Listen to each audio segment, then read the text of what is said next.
OK, donc bonjour à tous. Il est 13h53, donc nous allons commencer. Si jamais certaines personnes se joignent à nous, je les saluerai au passage. Quatrième module des formatifs, formation d'une molécule. Si c'est votre première récupération, ben, on va revoir ensemble la matière et le formatif. Et par la suite, j'aurai un petit travail à me remettre. Et quand c'est fait, bien, vous pourrez quitter et vous aurez rempli votre tâche pour cette section-là. Il ne vous restera plus qu'à faire les exercices supplémentaires. On est très peu, on est 15 personnes présentement. Donc, je pense qu'il n'y aura pas trop de problème si jamais vous avez des questions, de juste ouvrir votre micro et de me poser une question. Si c'est trop complexe, si ça devient cacophonique, on changera la formule pour y aller avec la conversation, le clavardage, mais comme on peut et comme ça peut être long avant que je vous lise, ben, ouvrez votre micro, posez votre question et on s'assurera que tout le monde a bien compris.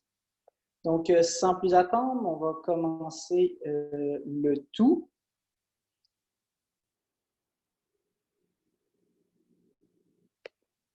On est composition d'une molécule.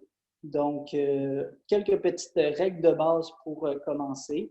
Bien, on va bien sûr avoir besoin d'un tableau périodique pour cette récupération-là. Ça va être primordial. Et pour cette partie-là, je vous demanderai de vous l'imaginer. Et quand on va vraiment faire des exercices, j'ai un tableau pour vous le montrer. Donc, on a un ordre de molécules. On va toujours dire du NaCl, jamais du ClNa, car on prend toujours l'élément qui est le plus à gauche, on va l'écrire à gauche, et l'élément à droite, on le prendra à droite. Et donc, si on va juste le faire pour le NaCl, vous remarquez que le Na, il est à gauche, et le Cl, il est à droite. Et donc, on dira NaCl, pas ClNa. Quand ils sont dans la même famille, on commence toujours par le bas du tableau périodique et on finit par le haut du tableau périodique. En fait, on se base sur l'électronégativité. Ceci nous permet de nommer des molécules. Donc, le NaCl sera du chlorure de sodium. Donc, on commence toujours par la fin. Le Cl, on va rajouter le terme ure à l'élément, donc chlore, ure, de, et le premier élément, il n'y a aucun changement. Et donc, ici, on a du NaBr, donc du bromure de sodium, du chlorure de cuivre et de l'iodure de potassium. Bien sûr, la difficulté dans la nomenclature, c'est le nombre d'exceptions qui sont assez importants. Et donc, l'oxygène, on ne dira pas l'oxygénure, on dira l'oxyde. Par contre, s'il est à la fin, bien, ça va être quand même du fluorure d'oxygène et non pas du fluorure d'oxyde. Ici, pour l'hydrogène, même chose, c'est hydrure s'il est à la fin, mais la molécule très connue H2O, bien, ce sera de l'oxyde de dihydrogène, pas de dihydrure. C'est uniquement quand il est à la fin qu'on utilisera le terme hydrure. Même concept pour azote qui est nitrure, carbone qui est carbure et soufre qui est sulfure. Donc, quand il est à la fin, le S, il s'appellera sulfure et non pas soufrure. On a des préfixes à connaître. Donc, si on a 3 oxygènes, on appellera ça du trioxyde. Si on a 2 aluminium, on appellera ça du dialuminium. Et voilà. Et finalement, c'est probablement la partie la plus importante du cours d'aujourd'hui, les ions polyatomiques. Il y a 5 ions polyatomiques. Ces 5 ions polyatomiques-là ont un nom que vous devez connaître par cœur. Chaque fois que vous verrez du NH4, ben, c'est de l'ammonium. Chaque fois que vous voyez de l'hydroxyde, ben, c'est du OH. Chaque fois que vous voyez du NO3, c'est du nitrate. Phosphate, c'est du PO4 et sulfate, du SO4. Avec tout ça, il y a une charge. Cette charge-là, elle est aussi à connaître par cœur ou à déduire. On verra les deux possibilités. Mais NH4 est toujours plus, l'ammonium est toujours plus. Le OH est toujours moins, donc l'hydroxyde est toujours moins 1. Le nitrate, toujours moins 1. le sulfate, toujours 2-, et le phosphate, toujours 3-. Et donc, quand on a un petit exercice comme celui-ci, où on vous demande quels sont les ions dans la molécule, on va commencer par un facile, parce qu'il n'y a aucun ion polyatomique. MgO, on a dans notre tableau périodique le Mg, et on a après ça le O. On remarque que le Mg a 2 électrons de valence, parce que c'est de la famille II, et on remarque que l'oxygène a 6 électrons de valence, parce qu'il est dans la famille Vi. Et donc, comme lui, le magnésium va donner ces 2 électrons. Comme il va donner ces électrons, il y aura 2 protons de plus, et donc il sera 2+. L'oxygène, comme il y a 6 électrons, lui, il va vouloir en voler 2. Comme il va voler 2 électrons, il va avoir 2 électrons de plus. Mais comme l'électron il est négatif, il sera 2-. Et donc, l'oxygène va être 2- et le magnésium sera 2+. Donc, ça, c'est la base des ions. On va juste s'assurer qu'il y a dans la conversation. Et là, on s'attaque maintenant aux ions polyatomiques. Les ions polyatomiques, le NO3, on a parlé tantôt, que vous devriez connaître comme étant du nitrate. Et comme je l'ai dit à la dernière diapositive, l'avant-dernière diapositive, le NO3, il est toujours -1. Et donc, pas de surprise, le NO3, il est encore -1. Cependant, comme je l'ai dit, on peut déduire la charge d'un ion polyatomique. On sait que le Na, comme c'est un alcalin, comme il y a un seul électron de valence, là, je n'irai pas dans le tableau périodique, mais il est dans la colonne la plus à gauche. Donc, comme il y a un seul électron de valence, on remarque qu'il va donner son électron. Comme il donne, il va être plus. Et comme la molécule doit au total être neutre, si le Na est plus, nécessairement le NO3 doit être moins. Ici, troisième exemple, même concept, le PO4, c'est du phosphate, et ce phosphate-là, il est toujours 3-. Pas besoin de se poser la question, c'est toujours du phosphate 3-. Si vous n'aimez pas ça l'apprendre par cœur, ou si vous voulez vous valider, comme le potassium est également un alcalin, il devra donner son électron, mais comme il y a 3 fois du potassium, il va donner 3 électrons. Et donc, il va le donner au phosphate, qui va recevoir 3 électrons, d'où son terme 3-. Ici, le magnésium, il est 2+, parce qu'on l'avait déjà déterminé. Le magnésium, il y a 2 électrons et il les donnera. Il les donnera à qui, ces 2 électrons? Il les donnera à un OH et à un autre OH. Donc, chaque OH recevra un seul électron. Chaque OH sera -1. Et ça tombe bien, si on remonte dans notre diapositive, l'hydroxyde, il est toujours -1. Ici, on a du NH4Cl, du chlorure d'ammonium. Et donc, le Cl, comme c'est un halogène, il a 7 électrons de valence. Il va donc vouloir voler un électron. Il sera donc -1 parce qu'il va gagner un électron. Il l'a gagné de qui? De l'ammonium qui a donné son électron NH4+. Et finalement, c'est un petit piège. Si on a du SO2, on le verra plus tard que c'est une liaison qui est covalente. Comme c'est une liaison qui est covalente, elle ne se dissocie pas et donc il n'y a pas de charge là-dedans quand on a 2 non-métals. Et donc maintenant, si on s'attaque au formatif, on avait à nommer uniquement la partie qui était en fluo. Donc le N2, c'est une exception. On a donc du di pour le 2 et le N pour nitrure, comme c'est une exception. Ici, le 4 pour tétra, parce qu'on connaît nos préfixes. Par contre, le carbone ne sera pas carbure, parce que comme il est en début, on ne fait aucune modification et donc on écrira uniquement du tétracarbone. Ici, le SO4, c'est du sulfate. 2-, si jamais on avait posé la question, mais on ne l'a pas posé. Et finalement, le NH4Cl, c'est du chlorure, parce qu'on rajoute ure à la fin, d'ammonium sans changement. Question numéro 2, on vous demande quelle est la charge de l'atome de l'ion polyatomique mis en jaune. Ici, le N, il va recevoir les électrons du magnésium. J'ai le magnésium qui est 2+, mais j'ai 3 fois des 2+, donc au total, ils donneront 6+. Nécessairement, les azotes recevront les 6+, donc ils deviendront 6-. Mais comme j'ai 2 atomes, bien, chacun sera 2 fois 3-. Et donc 3-, la réponse qu'on recherchait. Ici, le NO3. Le NO3, c'est du nitrate et c'est toujours de charge -1, donc c'est -1. Sinon, on aurait pu voir que le magnésium, comme c'est un alcalinotéreux, il donne ses 2 électrons 2+, à chaque nitrate. Donc, chacun recevra un seul pour être -1.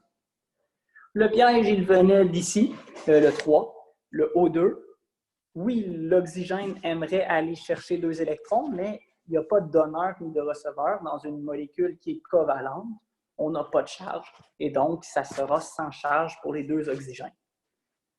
Et finalement, pour le NH4Cl, encore là, l'ammonium, il est toujours +1 parce que vous l'avez appris par cœur. Sinon, vous pouvez regarder que le chlore ayant 7 électrons de valence, comme le chlore a 7 électrons de valence, il va aller chercher 1 électron de plus pour en avoir 8, donc il va être -1. Et donc, il ira le chercher à l'ammonium, qui lui sera +1.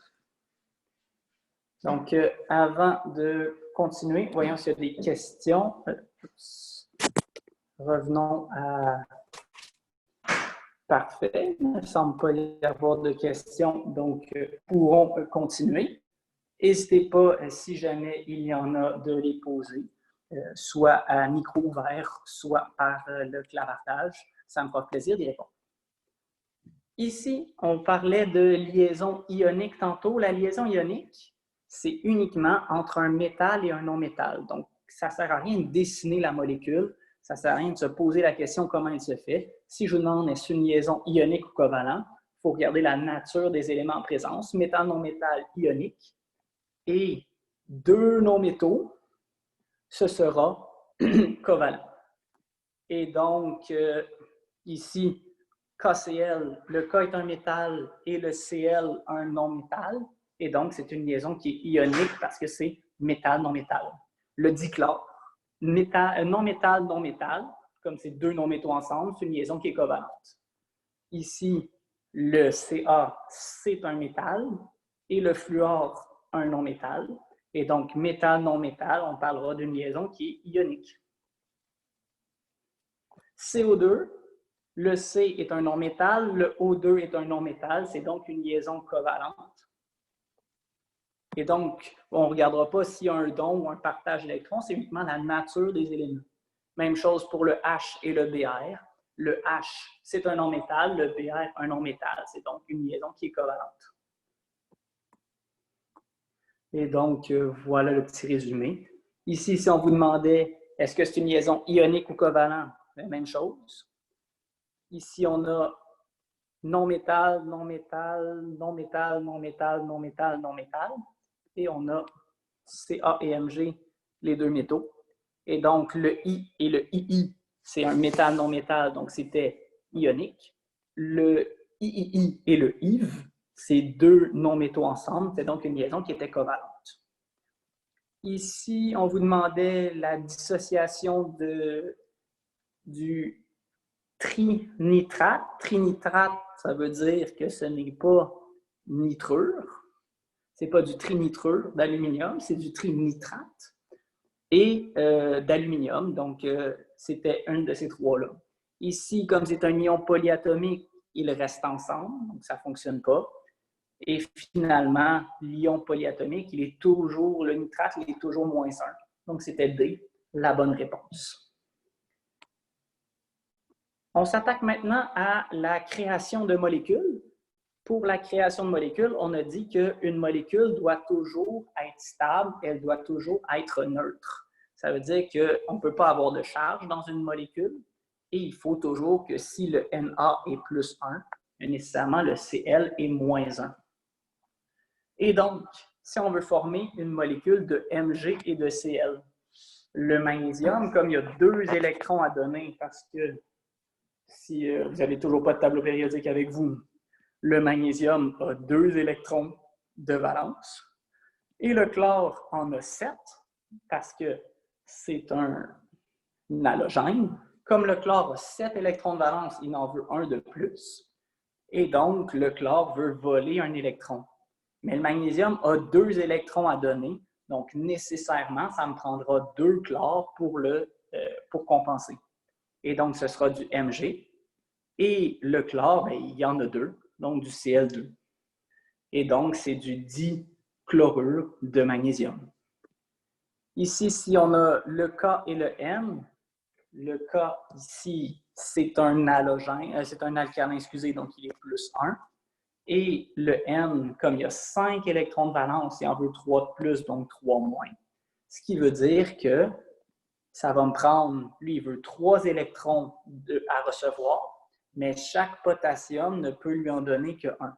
Donc, nécessairement, j'aurai besoin de 3 potassium pour faire du K3N, du nitreux de tripotassium. Finalement, pour l'aluminium et l'oxygène, l'aluminium qui est dans la colonne ici a 3 électrons, donc il va vouloir être 3 plus. L'oxygène qui est ici va vouloir être 2 moins parce qu'il a 6 électrons. Conséquence, il va falloir trouver un facteur commun et ce facteur-là, c'est quoi? C'est 6 plus. L'aluminium va être 2 fois 3 plus pour donner 6 électrons et l'oxygène va être 3 fois 2 moins pour être 6 moins. Ainsi, l'aluminium va donner 6 électrons et l'oxygène va recevoir, va voler 6 électrons. On est donc neutre et donc pas de problème, la molécule peut exister. C'est ce qu'on appelle du Al, 2, parce qu'il y a 2 aluminiums, et O3, 3 oxygènes, du trioxyde de dialuminium. Et donc, dans le formatif, le fluor et le beryllium, comme le fluor a 7 électrons, il veut être moins 1. Et comme le beryllium a 2 électrons, il veut être 2 plus. Ça va donc me prendre 2 fluors pour mon nombre de beryllium, donc du BeF2. Attention à l'ordre. Donc, c'est toujours celui de gauche en premier et après ça, celui de droite. Donc, du difluorure de beryllium. L'aluminium et le soufre, c'est exactement la même chose qu'on a faite, mais avec l'oxygène, donc du Al2S3. Comme l'aluminium est 3 plus et le soufre est 2 moins, on veut être 6 plus, 6 moins. Ça va donc m'en prendre 3 soufres et ça va me prendre 2 aluminium. Même chose, le sulfate et le potassium, là, ça c'est un piège. Je vous ai dit que généralement, on peut déduire la charge d'un ion polyatomique dans la molécule. Là, il faut le savoir. Donc, un sulfate, c'est 2 moins. Et le potassium, ici, c'est plus. Et donc, ça va me prendre 2 plus pour avoir le 2 moins. Donc, 2 potassium pour un seul sulfate. Sulfate de dipotassium. Donc, est-ce qu'il y a des questions là-dedans? Ça semble correct. Donc, je vous laisse ici le exit ticket.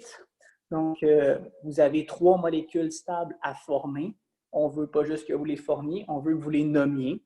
Donc, quand vous avez terminé, vous allez mettre vos 3 réponses dans la conversation. Ce sera 1, 2 et 3. Ça va être plus facile. Donc, vous mettez 1, blablabla, 2, blablabla, 2, blablabla, 2, blablabla, et 3, blablabla, 2, blablabla. Et là, pour le troisième, faites attention. c'est impossible de nommer une molécule avec 3 atomes, sauf s'il y a un ion polyatomique. Donc, vous devriez former un ion polyatomique là-dedans pour vous aider. Donc, prenez le temps. Quand vous avez nommé, quand vous m'avez écrit la réponse, ben, je vais l'accepter. Et une fois que vous l'acceptez, ben, vous pouvez profiter de cette belle journée venteuse. Et donc, voilà, je me mets sur le clavardage et j'attends vos réponses. Je vous laisse un petit peu de temps pour le prendre en screenshot. Je ne sais pas si ça va rester comme ça quand je vais changer de page. Je ne pense pas, donc je vais vous laisser un petit peu de temps pour prendre le screenshot. Et après ça, je vais changer pour le clavardage pour pouvoir vous répondre. Donc, j'espère que ça vous a aidé et au plaisir de vous lire dans vos réponses.